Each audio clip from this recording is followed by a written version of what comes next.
கடந்த மாதத்தில் ஜிஎஸ்டி வசூல் இதுவரை இல்லாத அளவாக புதிய உச்சம் தொட்டிருக்கும் நிலையில் இது நாட்டின் பொருளாதாரத்தின் மீட்சித் திறனை காட்டுவதாக மத்திய நிதியமைச்சர் நிர்மலா சீதாராமன் மகிழ்ச்சி தெரிவித்துள்ளார்.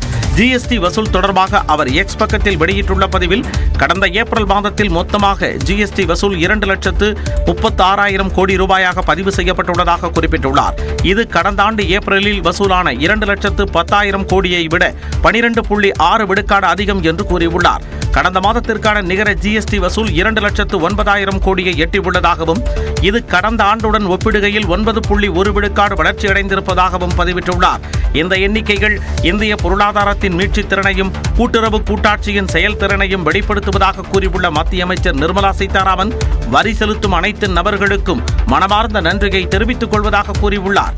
வரி செலுத்துவோரின் பங்களிப்பு மற்றும் ஜிஎஸ்டி கட்டமைப்பில் உள்ள நம்பிக்கையே நாட்டு முன்னேற்றத்தின் ஊக்கமாக திகழ்வதாகவும், ஜிஎஸ்டி அமைப்பில் சமமாக பங்காற்றும் மாநில நிதியமைச்சர்கள் மற்றும் மாநில ஜிஎஸ்டி அதிகாரிகளின் விடாமுயற்சிக்கு பாராட்டுக்களை தெரிவிப்பதாகவும் நிதியமைச்சர் தெரிவித்துள்ளார்.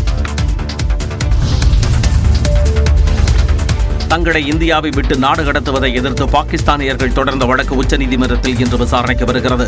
பகல்காம் தாக்குதலை தொடர்ந்து இந்தியாவில் வசிக்கும் பாகிஸ்தானியர்களை வெளியேற மத்திய அரசு உத்தரவிட்டிருந்தது. நாட்டை விட்டு வெளியேறுவதற்கான அவகாசம் நிறைவடைந்த நிலையில் ஒரே குடும்பத்தைச் சேர்ந்த 6 பேர் தங்களை பாகிஸ்தானுக்கு நாடு கடத்துவதை எதிர்த்து உச்சநீதிமன்றத்தில் மனு தாக்கல் செய்தனர். இந்த மனு நீதிபதிகள் சூரியகாந்த், கோட்டீஸ்வர் சிங் அமர்வில் நேற்று விசாரணைக்கு பட்டியலிடப்பட்டிருந்தது. ஆனால் உடனடியாக விசாரணைக்கு எடுக்க மறுத்த நீதிபதிகள் இதே விவகாரத்தில் ஜம்மு காஷ்மீர், லடாக் உயர்நீதிமன்றம் பிறப்பித்த உத்தரவை பார்க்கும்படி மனுதாரருக்கு அறிவுறுத்தினர். அதே நேரம் அவசர வழக்காக இந்த மனுவை விசாரணைக்கு எடுக்க வேண்டும் என்று மனுதாரர் தரப்பில் முறையிடப்பட்டது. இதனை ஏற்றுக்கொண்ட நீதிபதிகள் மனுவை இன்று விசாரிப்பதாக அறிவித்தனர். அதன்படி இந்தியாவை விட்டு நாடு கடத்துவதை எதிர்த்து பாகிஸ்தானியர்கள் தொடர்ந்த வழக்கு உச்சநீதிமன்றத்தில் இன்று விசாரணைக்கு வருகிறது.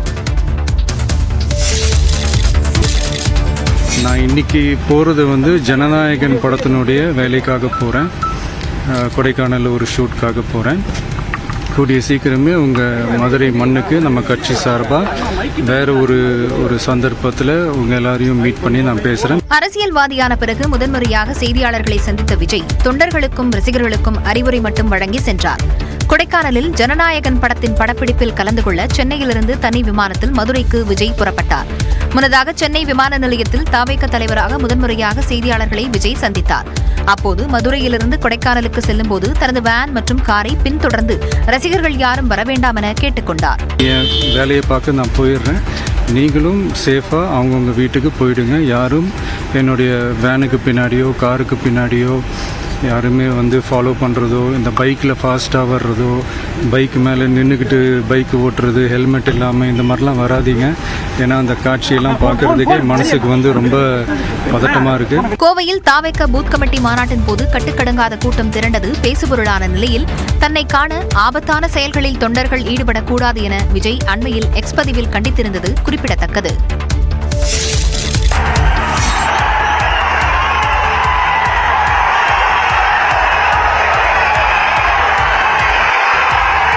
தவேக தலைவர் விஜயை காண வந்த ரசிகர்கள் மற்றும் தொண்டர்களின் ஆரவாரத்தால் மதுரை விமான நிலையம் அதிர்ந்து போன காட்சிகளே இவை. கொடைக்கானலில் நடைபெறும் ஜனநாயகன் படத்தின் படப்பிடிப்பில் கலந்து கொள்வதற்காக நடிகர் விஜய் தனி விமானம் மூலம் மதுரைக்கு வந்து உற்சாகத்துடன் தரையிறங்கினார்.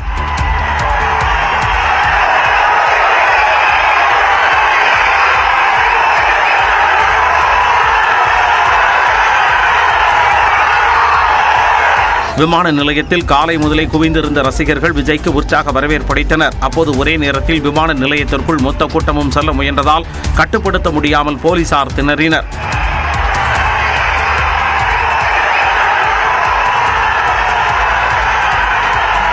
விமான நிலையத்தை விட்டு வெளியே வந்த விஜயின் வாகனத்தை சூழ்ந்து கொண்டு ரசிகர்கள் ஆரவாரம் செய்தனர்.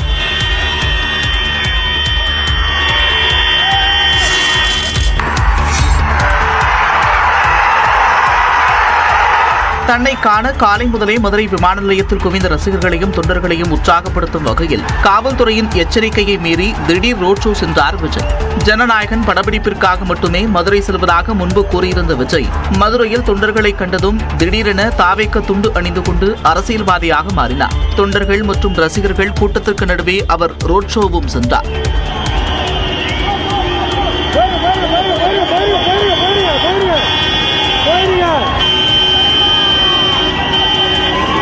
தன்னை ஆபத்தான முறையில் பின்தொடர வேண்டாம் என்று விஜய் கூறியதை பொருட்படுத்தாத வகையில் அவரது வாகனத்தை பின்தொடர்ந்து ஏராளமானோர் சென்றனர். இதனிடையே விஜயின் கேரவன் மீது ரசிகர்கள் ஏறியதால் அதன் முன்பகுதி சேதமடைந்தது. மேலும் ரசிகர்கள் ஏறுவதை தடுக்க வேனின் மீது விஜயை சுற்றி 3 பவுன்சர்கள் அமர்ந்திருந்தனர். இதனையடுத்து பின்தொடர்ந்து வந்தவர்களை மதுரை அடுத்த பெருங்குடி அருகே போலீசார் தடுத்து நிறுத்தினர். அதன் பின்னர் கொடைக்கானல் தாண்டிக்குடிக்கு சென்ற விஜய்க்கு தொண்டர்கள் ரசிகர்கள் உற்சாக வரவேற்பு அளித்தனர். நடிகர் விஜய் அரசியலில் நுழைந்துள்ளதற்கு வாழ்த்து தெரிவித்துள்ள சக நடிகர் அஜித்குமார் தனக்கு அரசியலில் ஆர்வம் இல்லை என்று கூறியுள்ளார். ஆங்கில தொலைக்காட்சி ஒன்றுக்கு பேட்டியளித்த அஜித்குமார் பத்மபூஷன் விருது பெற குடியரசுத் தலைவர் மாளிகைக்கு சென்றபோது தலைவர்கள் தங்கள் வாழ்க்கையில் ஒவ்வொரு நாளும் அனுபவிக்க வேண்டிய பொறுப்பின் சுமையை உணர்ந்ததாக தெரிவித்தார். ஒரு நாட்டை அல்லது ஒரு மாநிலத்தை தனது தோள்களில் சுமப்பது உண்மையில் மிகப்பெரிய பொறுப்பு என்றும் கூறினார். அரசியல் பற்றி என்ன நினைக்கிறீர்கள்? தமிழ்நாட்டில் சக நடிகர்கள் அரசியலுக்குள் நுழைவதை எப்படி பார்க்கிறீர்கள் என்ற கேள்விக்கு பதிலளித்த அஜித்குமார் தனக்கு அரசியலில் நுழைய வேண்டும் என்கிற விருப்பம் இல்லை என்றார். சக நடிகர்கள் அரசியலில் நுழைந்திருப்பது அவர்களது தனிப்பட்ட முடிவு என்றும் அவர்கள் நன்றாக வர வாழ்த்து தெரிவிப்பதாக கூறினார். தங்கள் தலைமையை இறுதியில் மக்கள் தேர்ந்தெடுப்பதுதான் ஜனநாயகத்தில் சிறந்த விஷயம் என கூறிய அஜித்குமார் அரசியலுக்குள் நுழைவது என்பது 100 விழுக்காடு துணிச்சலான முடிவு என்றும் தெரிவித்தார். இந்தியா என்பது வெவ்வேறு மதங்கள், சாதிகள், மொழிகள் கொண்ட நாடு என்றும் அனைவருக்கும் ஏற்ற தலைவராக ஒருவர் இருக்க வேண்டும் என நினைத்தால் அது தவறு என்றும் அஜித்குமார் கூறினார்.